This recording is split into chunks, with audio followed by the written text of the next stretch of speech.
Welcome to the Crypto and Blockchain Talk. Hello. Hey. Guten Tag. Aloha. Hola. Shalom. Hello. Namaste. Ni hao. Privet. Hello. Salut. Yassas. Salve. Ciao. Bonjour. Our podcast talks about the latest trends in the worlds of cryptocurrencies and the blockchain. Hello, everyone, and welcome to Crypto and Blockchain Talk. My name is Aviva Onop. I am the host of Crypto and Blockchain Talk, and today with me, I have a man who has been on many an episode of Crypto and Blockchain Talk, and the reason is because he is awesome, and his name is Karhrman Ziegenbein. So before we go any further, hello, Karhrman. How are you? Hello, Aviva, and I have to say, oh my gosh, I am awesome. I want you to tell all these things to my wife, because she doesn't believe a word you're saying. Listen, everybody knows that you're completely awesome. Anyone who comes into contact with you, and definitely anyone who does your online courses. I mean, your online courses are addictive because your personality shines through, and you even make learning about criminal elements fun. Trying hard, yeah, trying hard. You know what? How to make crime fun, go to Karhrman. If you want to learn about crypto crime, go to Karhrman. So, You see that? yeah, I got to tell you, you're very entertaining, and that's why I love having you on here, because also your points of view are very valid and insightful. As you know, lately in the war that's happening in this world between Russia and the Ukraine, and there have been some kidnappings. Yes, the kidnappings are from both sides, from what I understand, but there's been kidnappings in order for there to be exchanges, or I don't know what the end game in some of these kidnappings are. Crypto is being used in this war by both sides as well, by Russia and the Ukraine. So when you are actually kidnapping somebody in this day and age, especially if there is such a thing as a kidnapping without a trail, do you think that these kidnappers are asking for crypto? The thing is here, there are more and more kidnappings, and they're asking for cryptocurrency, and they can be really like, you would think of it something really weird. So they're kidnappings that they take a person and they ask for, let's say, I don't know, 100 Bitcoins or 50 Bitcoins or 10 Bitcoins, whatever it is in this case. And then there are other kidnappings that are just kind of like almost like a short-term thing. So kid goes to school in the morning, gets kidnapped, and they're asking for crypto worth $400 or $200. But the family, of course, doesn't even know how to get crypto, even if the amount is very small. And usually it's like in poorer countries. It could be Mexico or South or Central America or somewhere else. So you have all these two groups, and they kidnap not just one person. They kidnap, oh my gosh, multiple people in this case during the day. So it's like almost like a day job.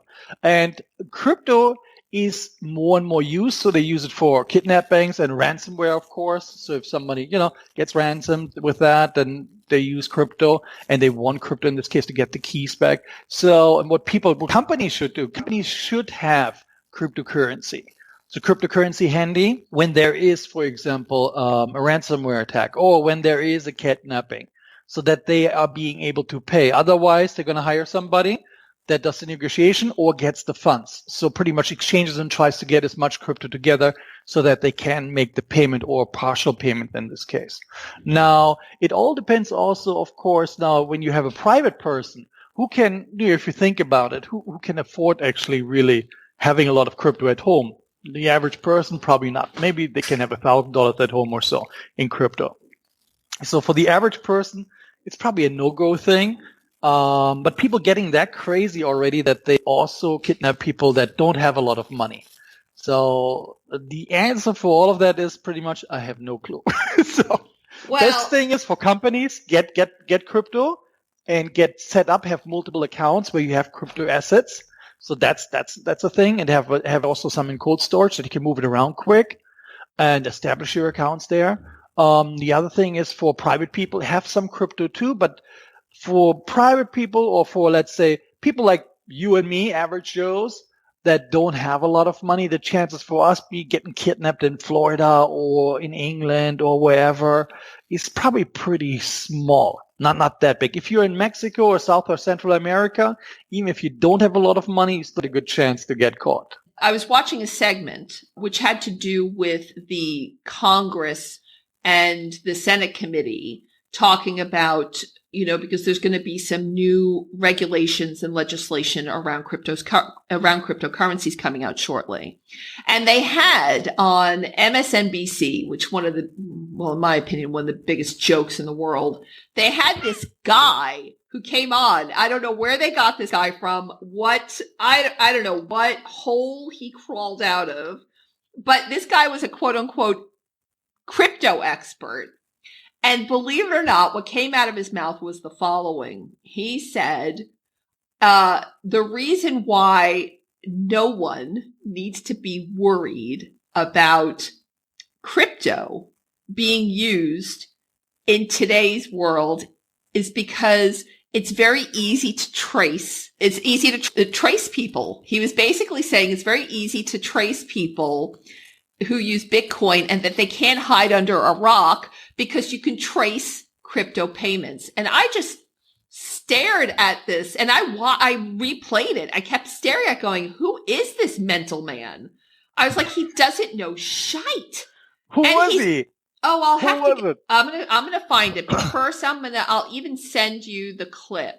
But I watched this joker say, oh, you have to have KYC. Every exchange has KYC. I'm like, no, it bloody doesn't. Oh Not every exchange. I know. So can you do me a favor and educate our audience again on how it's very easy to get away?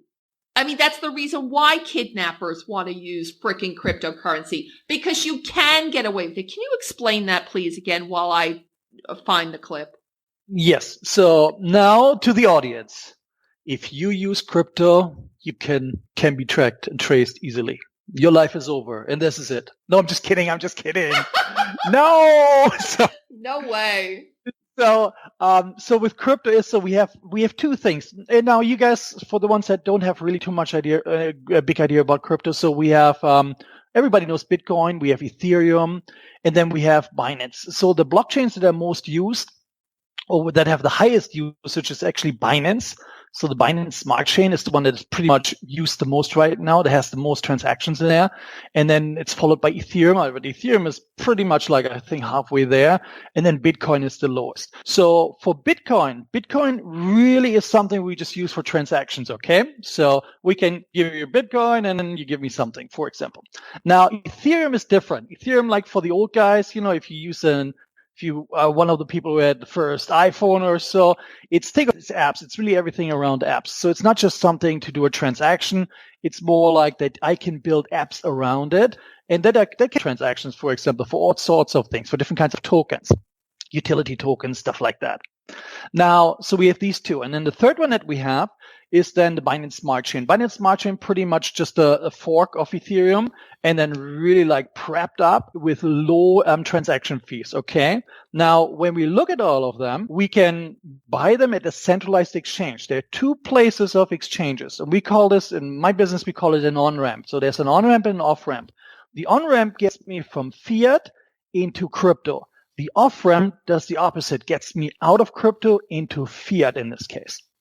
Now, with the on-ramp, I can do a couple of things. So now let's say I have $500 in my hand, and what am I going to do with it?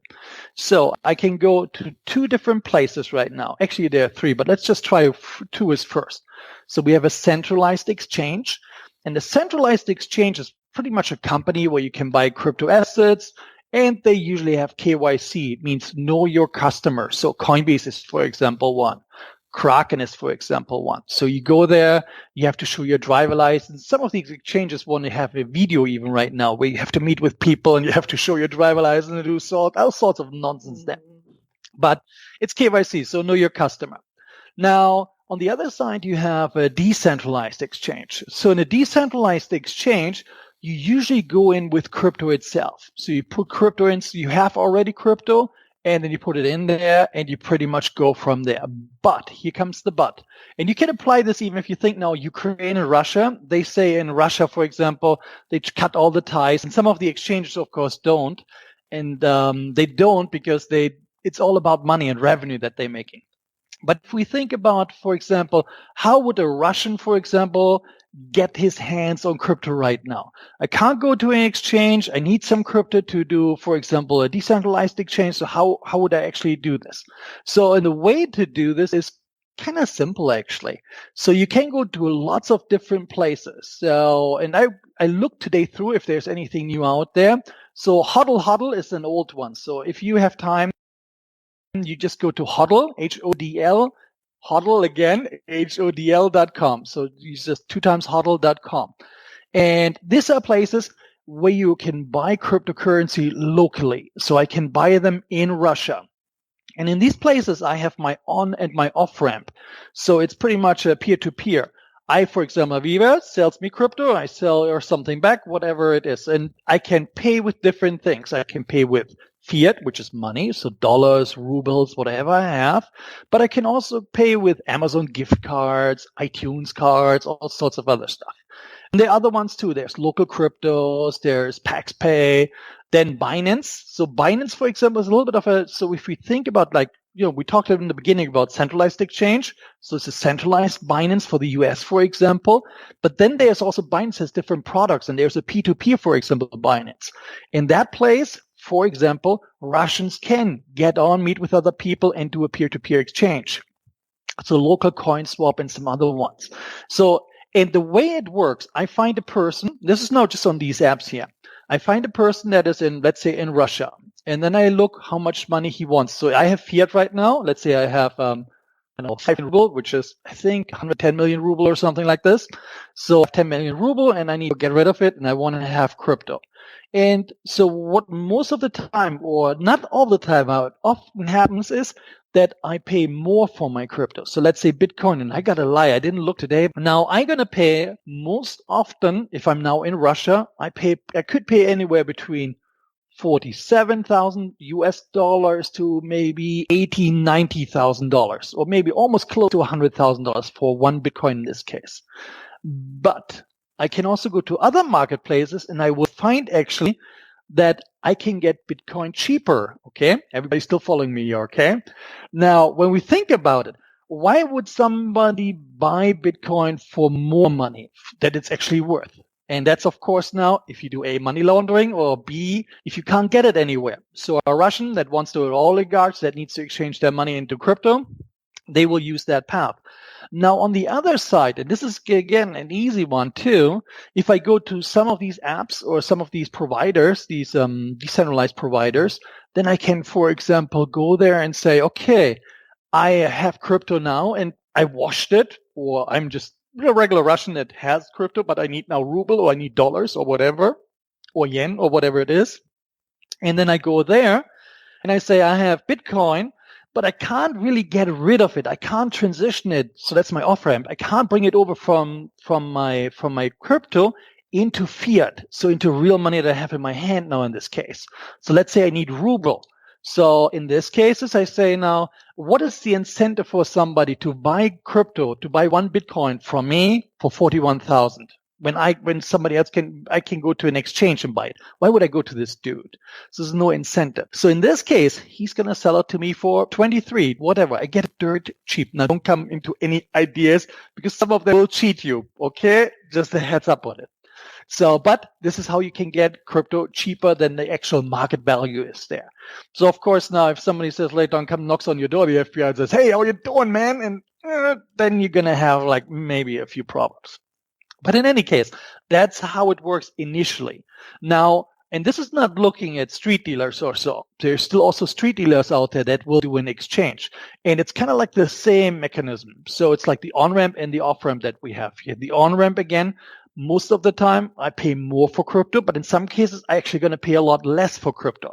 So if you're, for example, if you would be a criminal, you want to look at these things, of course. Somebody who needs to get rid of their crypto, it needs cash immediately, is more desperate, and you get the crypto for cheaper, or the other way around. Okay. And that kind of explains it in a nutshell. Everybody talks about, the sanctions and the oligarchs cannot exchange anything, can't use anything, and blah, blah, blah.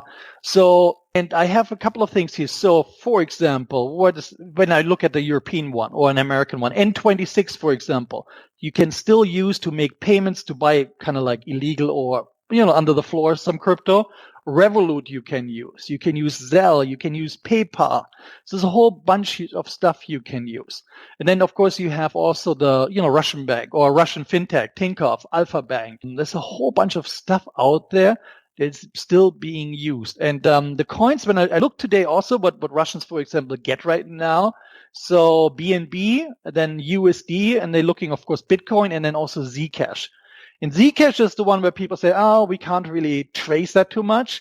This was more usually like ISIS or Daesh. This was usually a big thing for them, at least they have some tech groups in there. They always recommended Zcash. I never understood why, but but most people will go for Bitcoin, and then stable coins are, of course, also pretty good because you can move them. Bitcoin, if I'm in a decentralized exchange, I can move it around. I can make a wrap Bitcoin and then go on the Ethereum blockchain and buy or change something there. So I can use that. But if I use a stable coin like USD or whatever, then of course I'm really best off because you have to think about, then I don't have any limitations anymore. It's almost like really having cash. I can go move in, move out, and do other things. And one thing you also have to remember is, let's say I have a lot of money. I'm a Russian oligarch and my banking system goes to SHIT, then why would I just change it to crypto? What I do is when I change it to crypto, I'm going to also go into the DeFi marketplace and then get interest on my money. And there I get anywhere, if I use a stable coin, 10%, 9%, and then some funny places you can get 60,000%, which don't do them. Okay, don't do them. They're not very good. Cryptocurrency is already such a difficult arena to understand. And when you give people even more bad information, it just muddies the waters further. So I really thank you for clearing up what You're very welcome. MSNBC, shouldn't have even done in the first place. Quite frankly, the point that he was trying to prove, which wasn't the right way to go around it, was that Elizabeth Warren's fears of Russia evading sanctions because they were going to obviously be using crypto. What he was trying to say was that she doesn't have anything to worry about because you can trace everything. And if he had only, or if they got somebody on there like you, MSNBC, you need to call Karhrman, because if they had gotten somebody like you on their program, it obviously wouldn't have worked well because you would have actually proven Elizabeth Warren's point. And Elizabeth Warren, everyone, is a senator who is basically looking at new legislation which will target like Russian crypto use. And how is it going to target Russian crypto I don't use? know. And this is the thing. Even today, okay, so let's talk about this for a minute. So she's actually, this is not even 24 hours old. She's actually introduced a bill targeting Russian crypto use among sanctions. And I just shake my head going, are these people beeping mental? Because you can't, if you know what you're doing, you can easily on and off ramp all day long and nobody's going to have a clue who you are.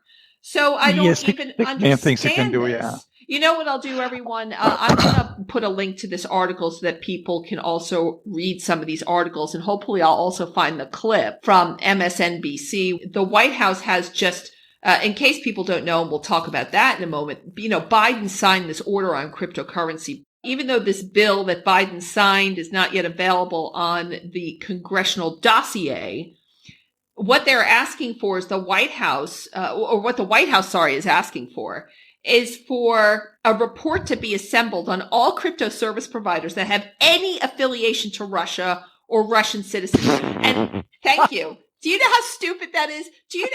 How long is it going to take? Can I just tell you something? That Russians have been utilizing crypto since literally day dot. And I'm not being funny, but, there's Russians who live in Ukraine who have also been utilizing crypto from day dot. Vitalik Buterin, I don't even know what the hell his background is. Does he get thrown in the mix? I know that he's Canadian, but he's got a Russian name. Is now Ethereum in the Dow? I would say they're Canadians. I don't know how this works, but it also is going to give authority, apparently, allegedly, to the Treasury to bar crypto service providers, and that includes exchanges from transacting with any addresses that are associated with Russia. Any addresses. It doesn't matter if it's in the Kremlin or if it's just Joe Sparks how do down they the know? street. It's exactly because How do they know it's Russia? they There's no label on it, no country label. I mean, well, you can follow and you can trace things down, and then if you do a proper investigation, let's say I have one address, but it's not going to be done like in 5 minutes, and then let's say you're going to have like 1 million of them, and that's going to take, they're going to need like lots of people, and it's going to take lots of years, and it will not be good at the end, and it's all useless. That's why I didn't read it. I did good. I didn't read it. But I have something to tell you. I think you should read it, and I think we should do a series of podcasts on this stupidity because it's just so redonkulous. And it goes to show you that they're getting really bad advice, really bad advice. Everyone is talking crap these days. It doesn't even matter who it is. We're probably talking crap, but I mean, but you have to think about, you have to think about the, it's probably also coming from the crypto investigation software companies like Chainalysis and all the other ones, because they sell their services. And that's probably what it is too, because they have all the contracts with them. And that's probably where they get their advice from. That's my assumption. I can tell you where they're getting their advice from. They're getting it from people who crawl along and say, hey, I'm a crypto expert. I've been doing this for 5 minutes. I'm the person you should listen to, and you can trace crypto. There's no such thing as anonymity. It's all, if anyone knows anything even about social media, I can go and post right now and I can be anybody. Yeah, the whole thing is just, I don't know. It just makes you lose your mind. So what I will do for everybody is I'm going to put a link to it's called, and now the official name of this document is the Digital Asset Sanctions Compliance Enhancement Act of 2022. I'm going to say it again because you never know. It could be in a pub quiz. So the Digital Asset Sanctions Compliance Enhancement Act of 2022. And like I said, the link will be in the description. This is how they waste our tax dollars again. Well, yeah, but they're going to get away. Listen, wasting tax dollars. Every penny is being wasted. I mean, you're lucky that Americans can even eat anymore. Just give it a minute. It's all going to be crazy. But, let's just talk about one more second. Let's just actually talk one more second about this new order that I already said 5 times. I'm going to be posting the link. Quadriga. No, we're going to talk about Quadriga because that we can't. I'm just kidding. We can't escape it. Man, I'm sorry. No. I think I can't wait to talk about that. That's I know you do. You're so excited always about Quadriga. Okay. Well, I'm in this instance. You're like a bloodhound. I'm saddened. I'm sad. And why am I sad? Because I'm sure that you know all about Wonderland. Because as we know, do you know about Wonderland? So the co-founder of this DeFi protocol called Wonderland was revealed. Your friend from Quadriga. I'm so angry about this. I'm so angry. And folks, if you are my listeners, don't get so upset. Oh, I'm upset, man. I'm pissed. Please go listen to our past podcasts that have anything to do with Quadriga CX. What a mess. What a scam. What a con. What a rug pull. By God, so many people have been affected. I mean, really affected. People have lost their whole lives. They're all everything. Their homes, their jobs, their wives, all their savings. They have lost everything. People have ended up literally sleeping on floors of people's houses and in streets because of this. So let me talk about this. The co-founder of this DeFi protocol called Wonderland happens to be the convicted fraudster who previously... Wait. Yeah? It was the treasurer. He had all of the funds too. Yeah, he was the treasurer. And convicted fraudster who previously co-founded Quadriga CX, the exchange which was shown to be one of the biggest scams, like I said, in history. And the guy who was the CEO named Gerald Cotton, it's still this ongoing saga because he apparently died in India at the same time as the entire scam was being pulled off on all their unsuspecting clients, and no one's ever seen the body, and the whole thing is just stupid. I don't understand how he was even able to do this. Now, by the way, the guy's name, I haven't even mentioned his name. His name is Michael Patron. Okay. Now, Michael Patron also has a number of other names. That's not his real name. But Patron, he changed his legal name twice. And like we already said, he's the co-founder of Quadriga CX. But Patron and Gerald Cotton, they parted ways. And it turned out that Cotton was operating Quadriga CX as a Ponzi scheme all along. So I'm not going to get into all that. Just please listen to the prior podcast. But Michael Patron has been convicted of several crimes, right? So he's a convicted criminal. That includes computer fraud, bank and credit fraud. And yet he goes and he is part of this new DeFi protocol Wonderland. So let me ask you, Karhrman, how the hell does that happen? And how does it turn out that he can get away? How was it that he got away with this for so long?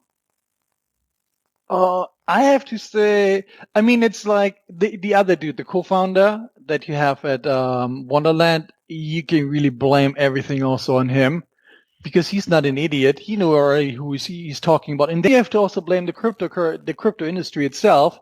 I mean, it's like, wow. I mean, when, the Michael guy, his name is like Saifu or something like this, or they called him Saifu or something like this. And overall, it's like pretty much everybody's fault, I would say. A, the crypto industry that they gave them a voice to speak even. B, law enforcement, I would say in general. And then C, regulations. And that's just like, I know we want to be decentralized, but we're not really decentralized. And as long as we're not really decentralized and there's no decentralized creation of code and stuff like this, and there are no independent entities out there, maybe whatever AI based or whatever they are, as long as it's man will fail and they will steal. Yeah. And this dude, credit card fraud, prison, I mean, and it's just amazing to me. And he's already working on another project where he creates support. It's crazy. Yeah, where he does a portfolio, and people will go there and they will say it's great. Ugh. So it's really we're missing really regulation. And that's like, the thing we don't want from governments. The thing is, in the crypto space, everything is being built fast. So we're building things fast. And some of these things are great. And some of these things are really bad, but the speed that we're having is really, really good because we don't have regulations and people just throwing stuff on the wall and it sticks or it doesn't.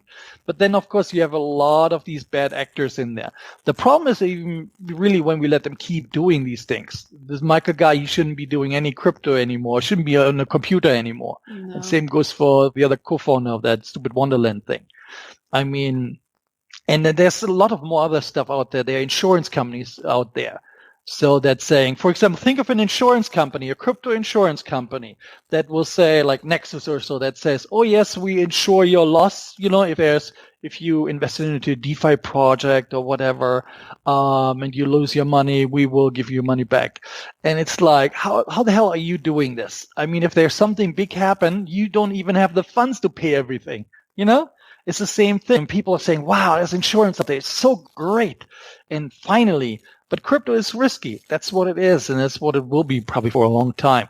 So it's just a shame. And then the Quadriga people, I mean, his wife is still trolling around and talking about that, I hold his hand and the poor man, he died in my arms.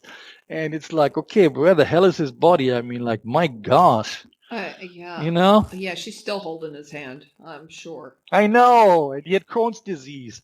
So yeah, she's holding his bloody hand because he's alive. That's why. I wouldn't believe any of these things. These are criminals and professional liars. So you cannot really say, oh, maybe. And, they're criminals. And the dude that did Wonderland with the Michael guy together is pretty much, you can label him as a criminal too. I mean, it's the same thing. He does a project with a known criminal. Doesn't tell anybody about it, so you have the same thing going on. So they should be really shunned and not doing anything anymore. Nobody should talk to them anymore.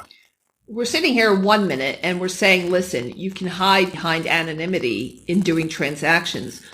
what the hell's going to stop anyone from hiding behind anonymity when they're doing projects? And the only thing is that you kind of have to hope and pray that if you do invest in a project and it's a team who's anonymous, you have to just hope and pray that your savings won't be stolen, because, this is due diligence 101, folks. If you invest in a project and you are looking at the key people in the team and you can't find their name, their real names anywhere, you can't track them, you can't look up anything, there's no history, what's it called, provenance, there's just like nothing there, you have a much greater chance of losing your savings. Now look, there are a lot of amazing projects out there.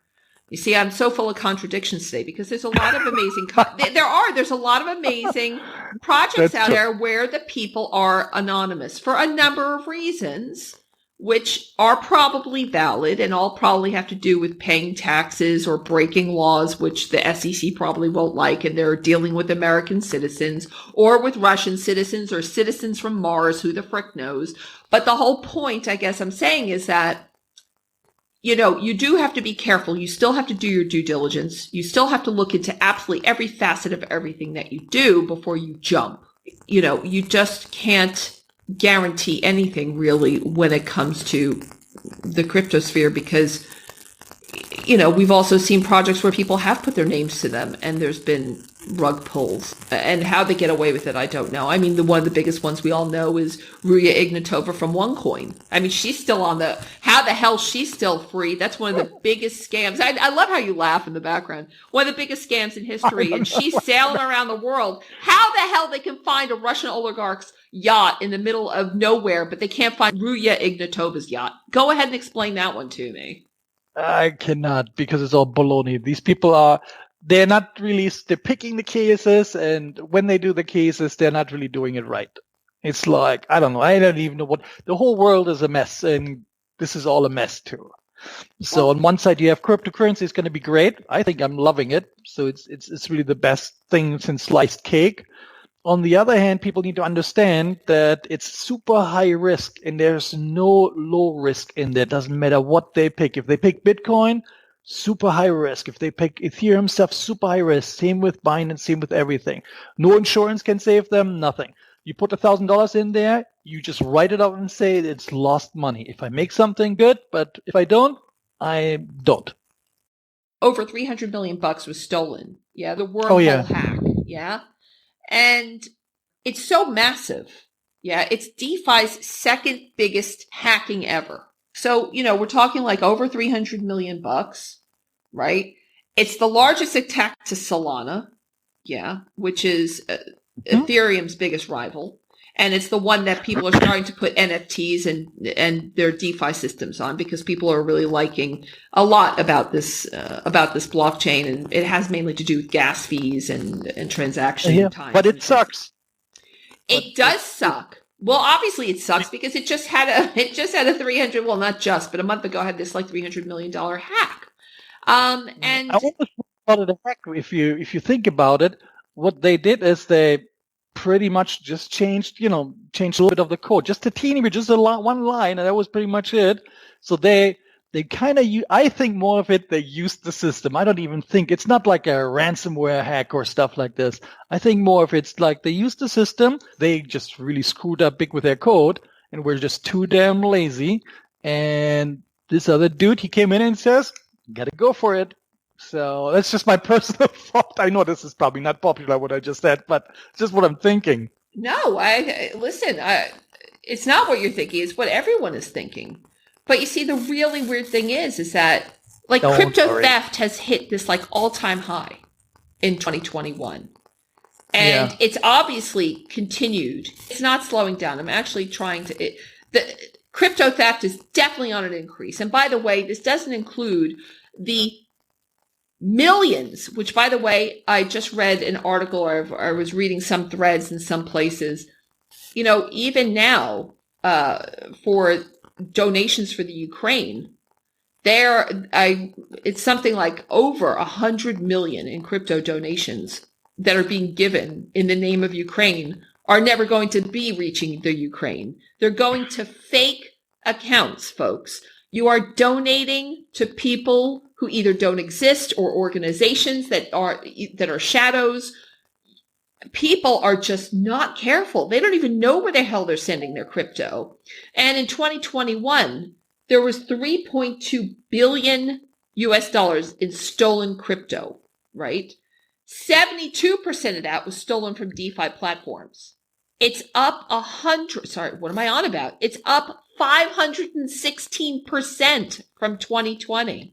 It's going through the roof. How is this going to be reversed? It's getting worse, not better. The thing is, remember what I said, with the development process is different. If you work at a big company and they want to create a software, do an update or whatever, it goes to, it has to go to the business people. They have to make a write-up. What are the business requirements? Then it goes to the tech. What are the tech requirements? User cases, blah, blah, blah. Takes a long time. Then documentation. So I built something and I have to document every single thing. Okay. Now, this is not always the case when we talk about crypto. Like I said, it's more like a bunch of really smart people and sometimes not so smart people, and good people and sometimes not so good people are just going for gold here. And that's why there's a lot of, like the Solana thing. I mean, it probably was just a mistake that didn't pay attention. It was something stupid, but it's just going to happen over and over again. And it's probably going to get worse because other people seeing that, wow, there are so many holes in there and I can make a couple of $100 million. So think of it like this. You go and rob a bank, you get 30,000. If you have a bad day, you get 10. All that risk on the other side, you just sit on your computer and you just look, and if you're lucky, you can make a lot of money. So, but I don't think it's going to change. It's going to be just the price, I guess, that we have to pay for it. The other thing is that people just need to get better educated, and we really need to shut down YouTube. So when you look YouTube crypto stuff up, it's like, it's so bad. It's like, hey, what wallet should I use? Ledger. And everybody on these YouTube channels is saying the Ledger. Yeah, so that's the bad part. So you have a lot of false information out there, and people don't understand the risk. It's the same thing. People still talking about cryptocurrency like Bitcoin going into, supermarkets. Bitcoin couldn't even run in Macy's. Nope. Can you imagine Macy's in New York City? People would get impatient waiting for the transaction to go through. All I can tell you, though, is that, that the wormhole bridge attack, this one we just talked about, over 300 million taken, it wasn't really talked about that much. In my opinion, It was kind of like, 300 million taken from the wormhole, the fact that it was just so under-highlighted, so run-of-the-mill and every day. Now, I'm going to give you a little quiz, by the way. Do you know, okay, so in 2020, the total cryptocurrency value that was received by illicit addresses was almost 8 billion US dollars. Guess how much it was in 2021? First, answer that question. Okay. Okay. I never go by the numbers. I'm just doing a wild guess. Double 16? It's close. 14. 14 billion was the total crypto value received by illicit addresses. Do you know what it's slated to be by the end of 2022? Now, I want you to remember, 2020 was almost 8 billion. 2021 was 14 billion. What do you think? I go with 25 billion. I'll give you 3 guesses, and that's too low. 50 billion. You get one more guess. Oh my gosh, am I still too low? Yeah. 100. No, that should cut it. 80. I'm putting it back. 80. Very 80. Good. They're saying 80 billion. So this is an exponential run up. So we're talking 8 to 14 to freaking 80 billion is going to, because what's happening is, especially with all of this, our asses are always on fire on this planet. Nobody can seem to take a breath. We've run from one emergency to another. And what's happening is people are, in terms of desperate situations or whatever is going on in people's everyday lives. Like I said in the last podcast, everybody has problems. It's not just the Ukrainians. And yes, their situation is absolutely awful. Nobody should be obviously running for their life. But metaphorically, there's many people every single day who are running for their life. There's many people who are in very bad situations all Everywhere, over yep. the world, everywhere. Yeah. And there are people looking to take advantage of this. So you can see easily how 80 billion is going to be reached by people who are hiding under illicit addresses. You can see how this is going to be the case. And if the next stop is 80 billion by the end of 2022, what the hell is the rest of them? What's 23 and 24 and 25 going to look like? And you see, the problem is this all comes down to education. You understand? It must do. Don't you agree with that? Yes, it really has to. But then also, as much as our government sucks, but they also have to kind of get a grip on that stuff too. So. Yeah, but our government doesn't understand how can the government understand how crypto works when they're coming out with stupid statements saying we're going to track down every Russian that's using freaking crypto? Come on, that doesn't give me any hope. Yeah, it won't. I mean, like if you just think about it, we're talking about crypto, but then in America, for example, we have the inflation is so high that food is just going through the roof, gas is going through the roof, apartments cost, rent is going through the roof, and they can't fix that. I mean, they increased that by 25 points, I guess, the Fed. So the willingness on doing this is a complex issue, requires a lot of manpower. They're not going to tackle it, especially not our senators and Congress people. No. I mean, they can hardly do their stocks when they buy their shares to get their stock portfolio running. But I think this is too much. And then plus, they are too cheap to hire the right experts, even internally, with their teams. They don't pay hardly their people anything. And what do they get? I think they have average salary of 40 or 50,000 or so. The people that work for the senators and the congressmen. So they don't make hardly any money. If you think about living in Washington, D.C., that's really not a lot of money. So, yeah, and they're not going to get this done. The Democratic Party not going to get it done. And the Republican, they believe in shapeshifters, okay? So you just double down and it's getting really worse. There's a couple places in the world where if you're into crypto, you can maybe find yourself in a place where you can ignore all of the madness. One of them, by the way, is Puerto Rico, because Puerto Rico apparently is turning into this like crypto haven for, because they have lower taxes and they're promising this like island living. But there's other places also. But no electricity, and you don't have to pay taxes, federal taxes there. And remember last hurricane? It took more than, I think, almost 18 months until they had the electric grid running.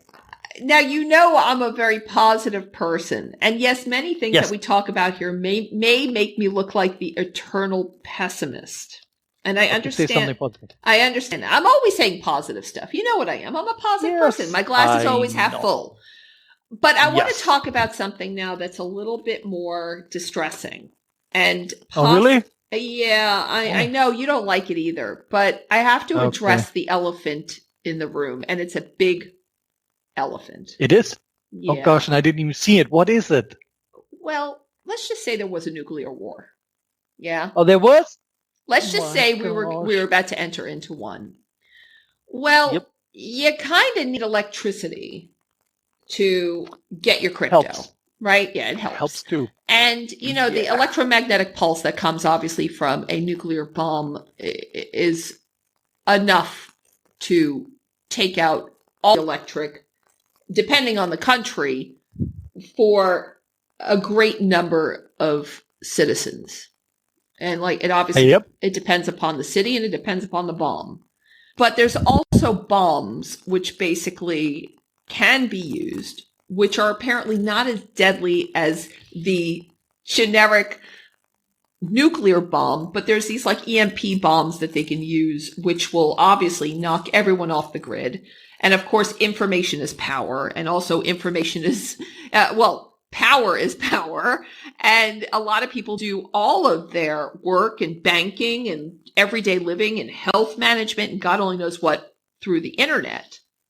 So I'm not going to go into types of bombs because I don't want to, and I'm not an expert, so I can't actually have a conversation, a good enough conversation without doing a lot of research. But in the case of a nuclear war, what's the point of having crypto?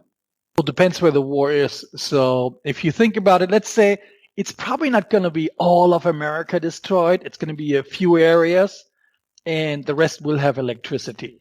So, but even if you don't have electricity and you already have cryptocurrency, it doesn't go away. Okay. So meaning, let's say we have your chances are you'll probably be better off with Bitcoin than with anything else at that time, because it is more decentralized. So if we think, for example, if you think of Ethereum, and Ethereum is not just Ethereum, but it's all of the tokens that are floating around there in addition. Okay. So most of the crypto that you're thinking of is probably Ethereum, and then some is Binance, and then we have Bitcoin. Now, Ethereum, there's this thing, and people talking about it as decentralized, and it's the blockchain. It's like, oh man, it's nothing gonna happen. Problem comes into hosting. So that's for you guys, if you don't do any development or stuff like this, you probably won't pay too much attention to it. But when I create an application, I have to put it somewhere. Okay. It doesn't run out of the blockchain really too much. So I have to host it somewhere. And so if you look at hosting is, there's lots of different companies where Ethereum is being hosted on. And one of them, the biggest one, is Amazon. It's almost like 50% or 45% or so is on Amazon or AWS, Amazon Web Services. Then Google Cloud, DigitalOcean, Oracle Cloud, Alibaba, Chopper, whatever, Microsoft. There's so much stuff. And so it's hosted there. So let's say we have a nuclear attack and you have most of your dough into Ethereum. Probably not a good idea if, a lot of electricity or the electric grid is wiped out. Because this will really hurt the blockchain and really hurt Ethereum. So I think Ethereum is probably the one that gets a pretty good hit by that one. Even while Amazon is they have a lot of government stuff going on there too. They probably hardened that system so well, but still I don't think it would survive that. Now on the other side, Bitcoin would be good. Now if you are, let's say you're right now in the Ukraine, and you want to receive some cryptocurrency from your family in Germany or in America or in Canada. So how do you do this? You can't go anywhere really. You can't do anything. You don't know really how it works. There's one place where you can actually create like an offline wallet, and it's really, really simple. And you go to a website. It's called Ian Coleman. So iancoleman.io, and it's not like he's not selling anything or so. And then you click on site, and you use a BIP39 mnemonic code creator, or code creator in this case. And there you create your address. So when you're on that site, and I'm right now pulling it up so I don't say anything wrong here, there's a thing, it starts off with, how to generate it. So it says generate a mnemonic. So mnemonic is the words that you generate. That's kind of like your key to get to your wallet later on. And there you just select, for example, 24. In most wallets, they work between 12 and 24 words that you have to have in a certain order. So if you do a MetaMask wallet, for example, or something else, you always will end up with these words and maybe a password on top of it. But here you put the words in there. You select your language anywhere between, I don't know, Italian, English. English is probably the easiest for all of us. And then you just scroll down, and then you just pick, you have a derivation path. You select something here, and you can play around with it too. And then down there, when you scroll down to the bottom, you see a bunch of addresses. And so you see the address, you see the public key and the private key. You just take the address and the private key.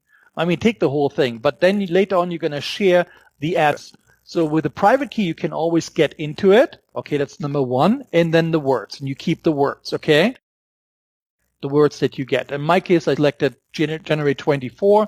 I picked English. So this is a very simple thing to do. And here comes the kicker. So now let's say you have internet today and you say, I don't know if I really need that down the road. But what you do is you do a right click on that website, on this mnemonic code converter that I told you about, right click and save the web page. So save as and save it as a web page complete. Then you're going to get a thumb drive, take a thumb drive. A new one is preferred out of the package. You don't have one.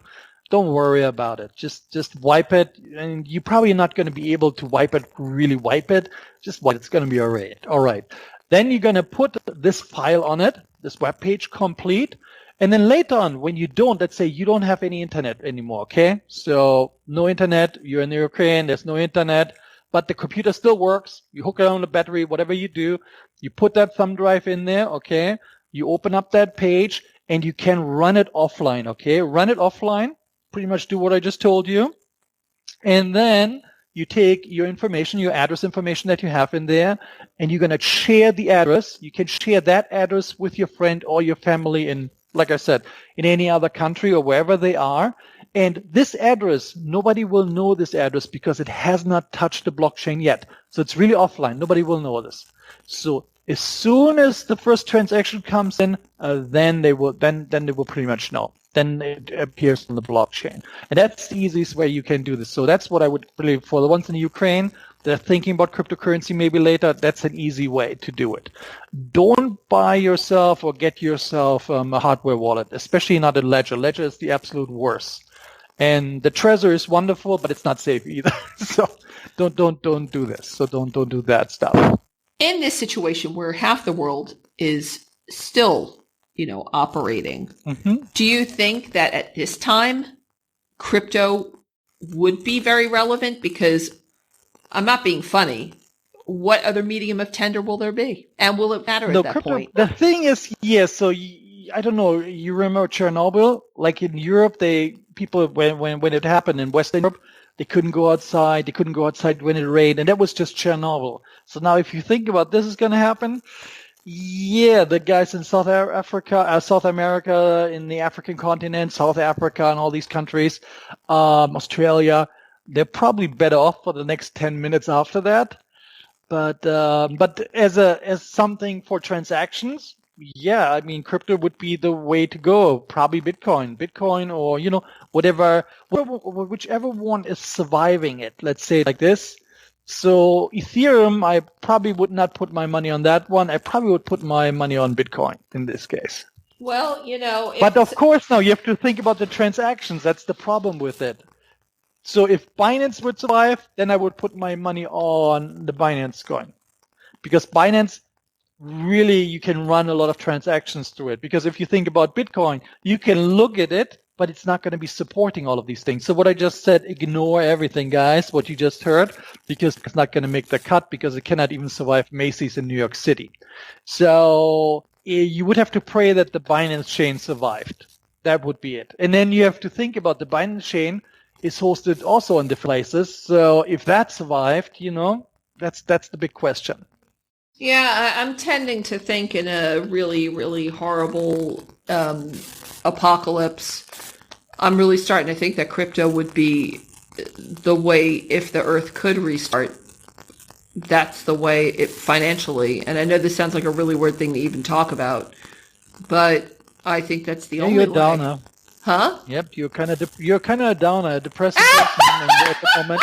Well, I mean, look, nobody knows what's going to happen. That means I have to drink some more Jameson, ladies and gentlemen. Well, look, we can all sit here and not discuss the really horrible topics.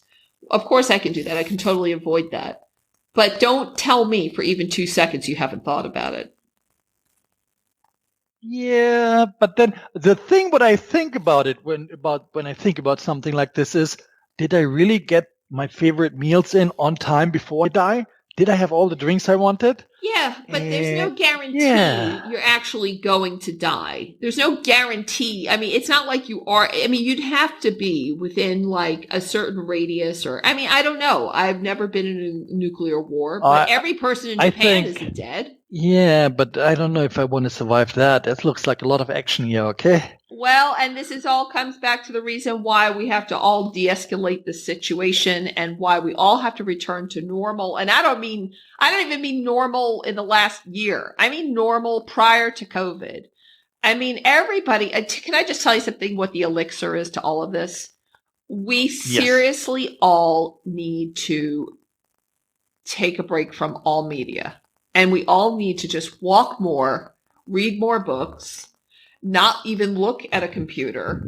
We need to all just take a break. That's what I think. Everyone just needs to take a break and focus on themselves and just make themselves, better people. And if we can all do that, then I think we've got some kind of a chance, because this brings it home. When you look at nuclear war simulations and you look at this stuff, you think to yourself, it's not worth getting to that point. I mean, it's really not. We've got to all do something. If I could, if I could retire right now, I would not have a computer, and I would be on my little ranch somewhere in the Caribbean probably, and I would just sit there, kick back, and then and wait for the next hurricane. But unfortunately, I have to work, and I have to use that damn computer and damn social media nonsense, all of that other nonsense. So we all know what's happening in the world. There's still a lot of noise coming from the U.S. government on regulation and legislation. Plus, there is noise also coming from China about everything to do with NFTs and DeFi, and they look like they're going to be clamping down on that in a big way in a moment in China. So do you think that regardless of all of these doomsday scenarios and legislation and regulation and everything that's coming out, are you still pretty bullish on crypto? Are you still pretty bullish on everything to do within the cryptocurrency space? Yes. Cryptocurrency, I think it's going to change the world, but not in the way, like transactional based. It's going to change the world in, together with AI and some other stuff. It's, in regards to the services that we receive, how the world runs, it's really going to change the world. I'm super bullish on it. Not bullish on the prices. I don't think this is going to stay. It's going to be the same as it always is. We're going to crash down probably to Bitcoin to maybe 16 or 20 or even less. Times are really bad, so I would not think that the prices are going to be good. But the projects itself, there's going to be a lot of projects that are very popular right now that are going to be dead, that are going to die. But I think overall, we're going to see a lot of good stuff in the next 10 years happen. Some bad stuff, but a lot more. It will change everything more to a positive. So it's just depending on, the crypto space itself, the people, and then also some regulations that we don't have, not some that we can cut down on the bad actors too. And that needs to be coming from, because you see the government can't really regulate it too much, because even if they do, they can't get the job done. So it has to come from within the industry. So within the industry, there has to be like a crypto police, a crypto FBI, et cetera, that takes care of that and works with all of the different blockchains together. So if there is a bad actor that does a transaction and steals somebody's money, that transaction can be reversed. So that's something, really needs to happen. Not where you say, oh, I can't do this, but it's because the blockchain. So but that outside of that, I think it's going to be really, really good. I think there's going to be a lot of positive things that are going to come out of that. And that's excellent. And I'd like to end on a positive note. But what I will also say to all of our listeners is, remember, nothing that Karhrman or I are saying during this entire podcast can possibly be construed as investment advice. You have to go and do your own research, your own due diligence, your own homework. And even after all of that, you still have questions. Go and find yourself a real professional financial advisor who actually knows a thing or two about cryptocurrency. I would like to thank everyone for tuning into this week's Crypto and Blockchain Talk. Please remember to tell your friends and family that they can download our podcasts off of the many podcasting platforms that are listed on cryptoandblockchaintalk.com. Furthermore, you can listen to these beautiful podcasts on our sister radio station, crypto24radio.com. Crypto24radio.com plays 24/7 around the world for your listening pleasure. In addition, we love hearing from you. And of course, we have our social media accounts on Twitter, Facebook, and Instagram. But first and foremost, we'd love to hear from you directly through email. So please email us at education@savvydigital.com. That's education@savvy, SAVII, digital.com. We want to thank you for tuning in because we know that your life is busy and you have many choices what to do with your time and what podcasts to listen to. So when you tune into us, it means the world. So please be safe. Take care and goodbye for now.